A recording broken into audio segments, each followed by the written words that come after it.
우리에게 주신 하나님 말씀 함께 봅니다. 요한복음 20장 11절에서 18절 말씀까지 보겠습니다. 제가 한 절 읽고 그 다음 절 여러분들 읽고 말씀 우리 교독하도록 하겠습니다. 요한복음 20장 11절. 마리아는 무덤 밖에 서서 울고 있더니 울면서 굽으려 무덤 속을 들여다보니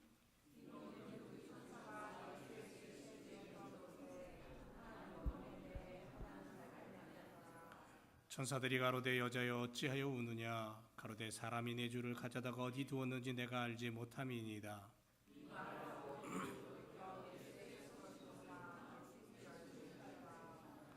예수께서 가라사대 여자여 어찌하여 울며 누구를 찾느냐 하시니 마리아는 그가 동산지기인 줄로 알고 가로되 주여 당신이 옮겨갔거든 어디 두었는지 내게 이르소서. 그리하면 내가 가져가리이다.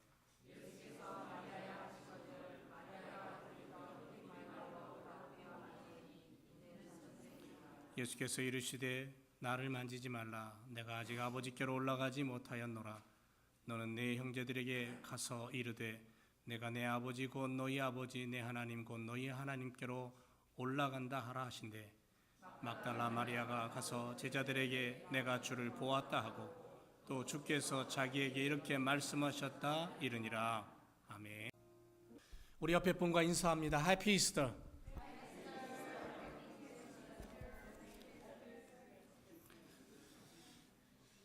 예수님 무덤 문 열고 사망 권세 이기신 줄 믿습니다.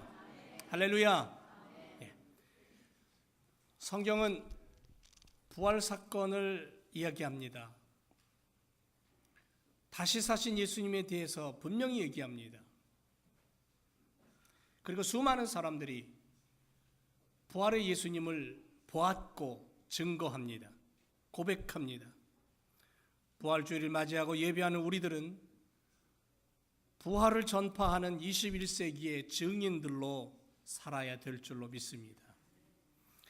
여러분, 인간이 잉태해야 되는 이 일을 가만히 보면 자궁 속에서 10달을 고이고이 큽니다.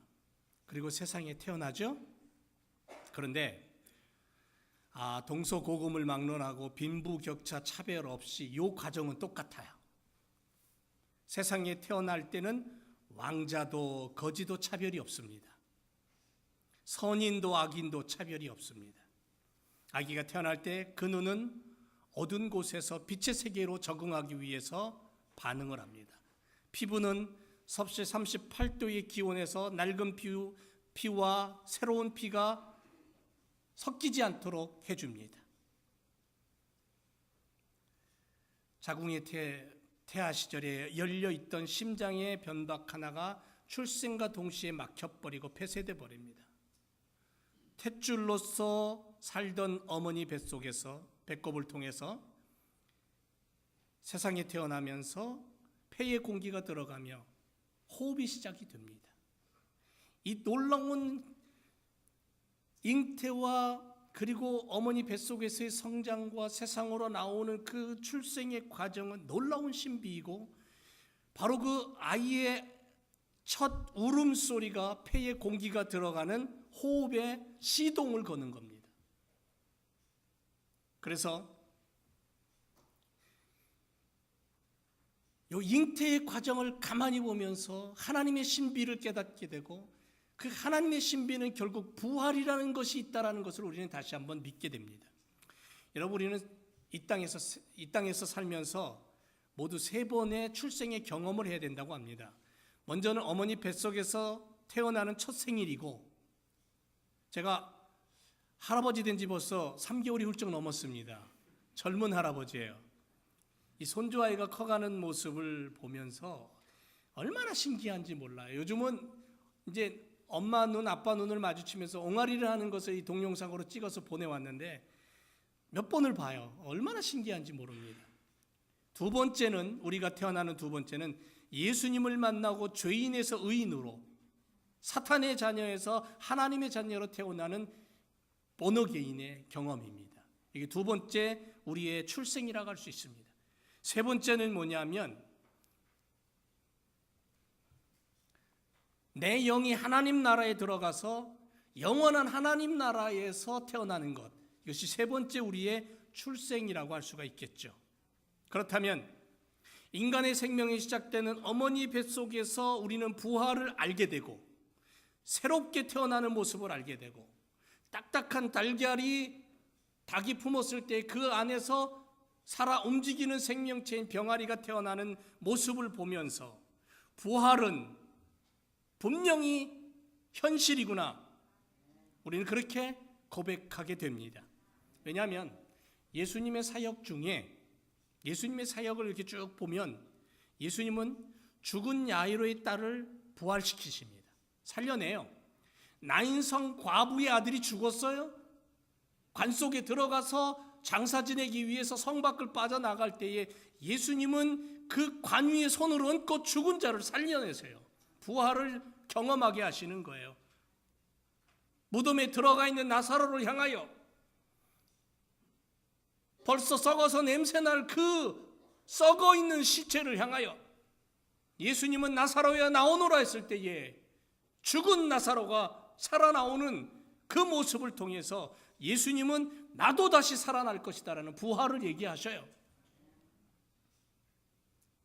그렇다면 우리는 예수님을 믿고 따라간다면 나도 이 땅을 살다가 언젠가는 죽겠지만 예수님의 약속대로 나도 다시 부활한다는 믿음이 있는 거예요. 그 믿음으로 살아가는 거예요. 신학자 보네포는 부활을 이렇게 고백합니다. 하나님은 죽은 자로부터 그리스도를 일으키셨습니다. 그러므로 우리와 우리 죄에 대해 내려진 사형 선고는 폐기되었습니다. 예수 그리스도의 부활은 그리스도와 그의 속죄사역에 대한 하나님의 긍정이고 우리에 대한 하나님의 예스입니다. 그렇게 고백했어요. 기독교는 부활이 핵심입니다. 부활을 빼면 아무것도 없는 거예요. 십자가의 고난과 부활을 우리가 믿고 따라가는 거예요. 사망 권세에 머무르지 않고 어둠 속에 머무르지 않고 무덤의 더러움 속에 머무르지 않고 그것을 이겨내시고 구원하신 예수 그리스도를 우리는 바라보는 거예요. 그래서 오늘도 우리가 부활의 예배를 드리면서 우리는 부활의 증인들이다, 부활을 이야기할 수 있는 믿음의 사람들이다, 그렇게 고백하는 우리가 되어야 될 줄로 믿습니다. 오늘 부활의 증인들에 대한 이야기를 하려고 그래요. 첫 번째로 여인들이 바로 부활의 증인입니다. 오늘 본문에 보니까는 마리아는 무덤 밖에 서서 울고 있었습니다. 무덤 속을 들여다봅니다. 흰옷 입은 두 천사가 예수님이 시체 누웠던 곳에 하나는 머리에 하나는 발편에 있습니다. 이 천사가 말합니다. 어째서 우느냐 여자야, 어째서 울어? 왜 울어? 나 예수님 찾습니다. 예수님에게 향품을 발라야 됩니다. 그런데 예수님이 보이지 않습니다. 요한복음 20장 오늘 본문에 나오는 여인은 막달라 마리아입니다. 부활의 첫 만남은 여인이 예수님을 처음 만났습니다.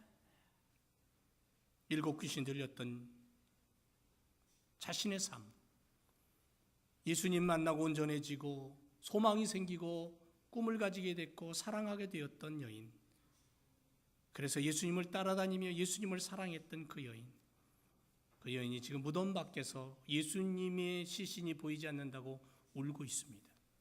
이 여인은 자기 뒤에 누군가가 부릅니다. 왜 우느냐? 왜 우느냐? 동산을 지키는 동산지기인 줄 알고 예수님 어디다 두었는지 나에게 좀 가르쳐주면 안 됩니까? 내가 예수님 모시고 가겠습니다. 그때에 예수님이 여인을 부릅니다. 여자야 어찌하여 울며 누구를 찾느냐? 마리아야, 마리아야. 그때 비로소 예수님인 걸 알게 되죠. 성경은 너무도 자세하게 그 이야기를 하고 있습니다. 예수님인 걸 알게 됐어요. 그리고는 가장 처음으로 예수님을, 부활의 예수님을 만난 그러한 부활의 주인공이 됩니다. 예수님을 깊이 사랑했고 열심으로 예수님을 따라다녔던 여인이 못 박혀 죽으신 예수님, 3일 만에 무덤 문을 열고 부활하신 예수님을 만나게 되고 그 예수님을 전하고 전파하는 삶을 살게 됩니다. 두 번째로 파수꾼들이 바로 예수님의 부활을 본 자들이었어요. 마태복음 28장 15절 이하에 보면 여자들이 갈 때 파수꾼 중 몇이 성에 들어가 모든 된 일을 대제사장에게 고했다 그랬습니다. 그리고 예수님이 부활했다. 땅이 흔들리고 큰 돌문이 무덤을 막았던 돌문이 움직이고 열려버리고, 그리고는 죽은 예수가 살아났다. 그랬을 때에 거짓말하라고 시키죠. 밤에 제자들이 와서 도둑질 해갔다고 시신을 돈을 많이 주고, 오늘날도 마찬가지예요. 진실을 거짓으로 만드는 것도 돈이면 되는 세상에 우리가 살고 있는지 모르지만, 그러나 분명한 것은 그의 제자들이 밤에 와서 우리가 잘 때 시체를 도둑질해 갔다, 파수꾼들에게 돈을 많이 주면서 대제사장들이 장로들이 시켰습니다. 허위처럼 모순된 것은 없잖아요. 잠을 자던 자들이 어찌 제자들이 도둑질해 간 것을 알 수 있겠으며, 무덤을 지키던 파수꾼들은 로마의 군인들이었어요. 훈련된 군인들이었고 무기를 가지고 있었던 자들이었고 기초적인 군사훈련을 받았던 자들이에요. 제자들이 아무리 많이 와도 뺏어갈 수 없는 상황입니다. 파수꾼들은 졸았다 그랬습니다. 성경에 보니까. 그렇다면 로마 군법에 의하면 이들은 사형감이에요. 시체를 도둑 맞았다? 빌라도의 명령에 의해서 시체를 지키고 있는 자들이 도둑 맞았다 그러면 그들은 군법 회의에 넘어가야 돼요. 결국은 거짓말을 한 거죠. 왜? 예수님이 부활한 것을 보았음에도 불구하고 그들은 돈 때문에 거짓말한 거예요. 자신의 목숨이 아까워서 두려움 때문이었는지 결국 그들은 예수님의 부활을 목격했음에도 불구하고 그들은 죄 속에 머물러 있었다라는 겁니다. 우리는 이런 모습을 가져서는 안 되겠죠. 세 번째로 엠마오로 내려가는 두 제자가 있었습니다. 마가복음 16장의 12절에 보니까 그 후에 저희 중 두 사람이 걸어서 시골로 갈 때에 예수께서 다른 모양으로 저에게 나타나시니 두 사람이 가서 남은 제자들에게 고하여 역시 믿지 않았다. 예수님을 고했지만 믿지 않았다. 성경 그렇게 얘기합니다. 엠마오로 내려가면서 예루살렘에서 있었던 이야기, 예수님이 죽음의 이야기를 하다가 누군가가 자기들 속에 끼어들어서 함께 대화를 하다가 성경을 풀어주는데 가슴이 뜨거웠어요. 어두워지자 주막에 들어가서 함께 잠을 자기 위해 함께 방에 들어갔다가 음식을 먹는 중에, 기도하는 중에 예수님인 걸 알게 돼요. 눈이 밝아져서. 저희 눈이 밝아져 그인 줄 알아보더니 예수는 저희에게 보이지 아니했다.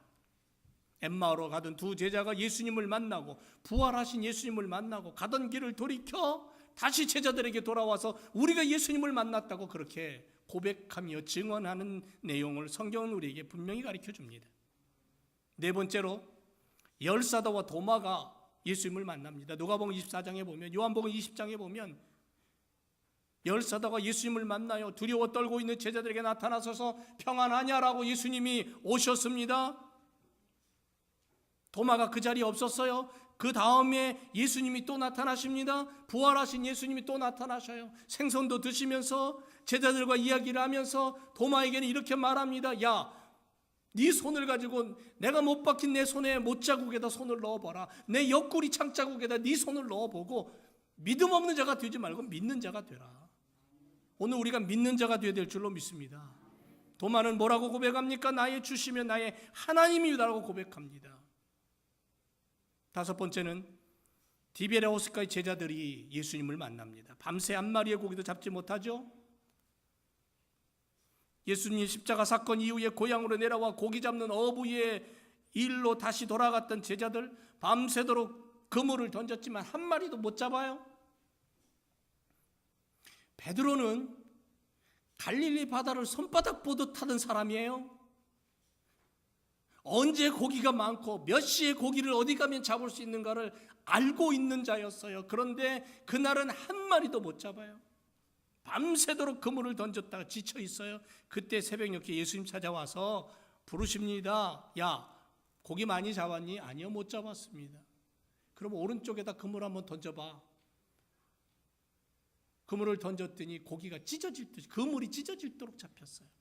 153마리가 잡혔다 그랬어요, 성경은. 그때 예수님인 걸 알아요.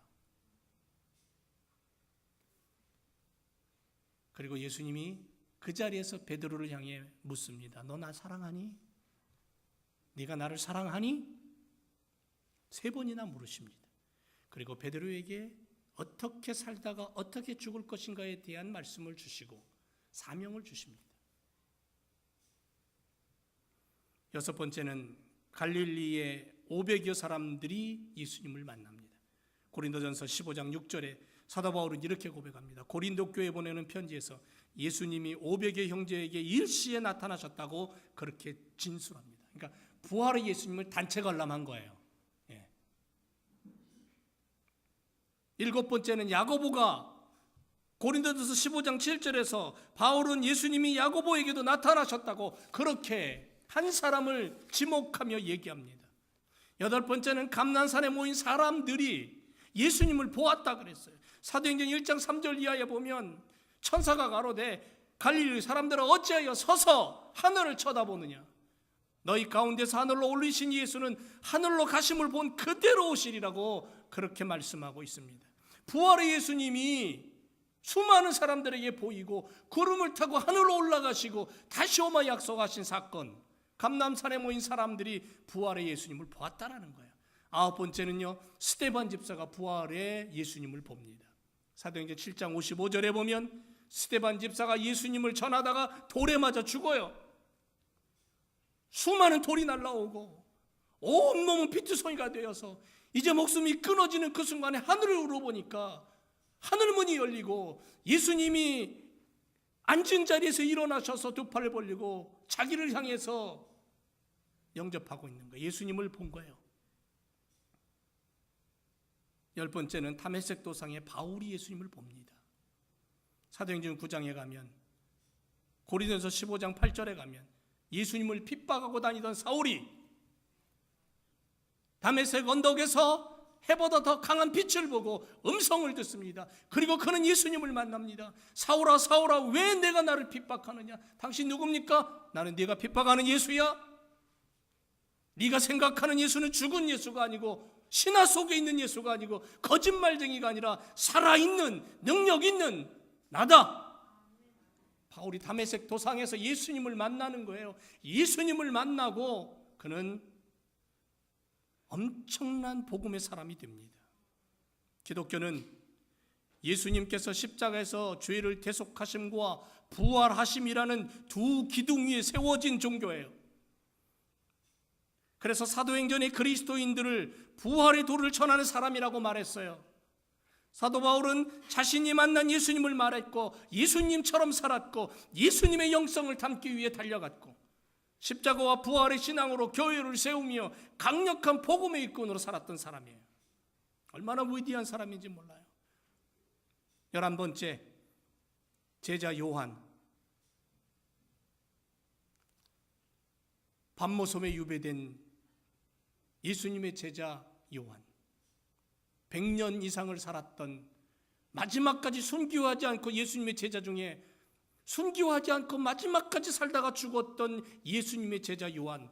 그는 밤모섬에서 주님과 함께 앞으로 장차 이루어질 세상에 대하여 요한계시록을 기록하며 주님 주신 음성을 듣고 주님과 대화합니다. 예수님 십자가 달리실 때에 십자가 밑에 유일하게 남아있던 제자 요한, 주의 음성을 들었고 부활하신 주님을 만났고 그리고 세상의 마지막을 기록했던 위대한 사도. 이제 12번째, 21세기 부활의 증인으로 누가 설 것이냐는 거예요. 여러분, 지금 11번째까지 얘기한 모든 이야기는 다 과거의 얘기예요. 과거의 사람들의 얘기예요. 그렇다면 21세기에 살고 있는 우리들에게 있어서 부활은 어떤 거냐는 거예요. 그리고 그 부활을 가지고 내가 어떻게 살아야 되느냐는 거예요. 이 시대 앞에 부활을 믿고 그 부활의 주님을 만나고 고백하고 증거할 복음의 사람들은 어디 있느냐고 주님 지금도 묻고 계시고 찾고 계시는 거예요. 여러분, 저와 여러분은 다 선교사입니다. 믿습니까?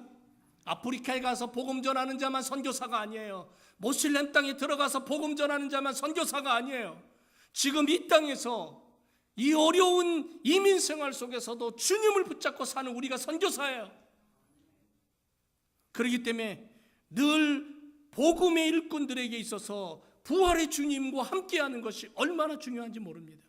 부활을 전하고 부활을 이야기하고 부활의 주님과 함께 살아가는 그러한 21세기의 부활의 증인들로 우리가 살아야 될 줄로 믿습니다.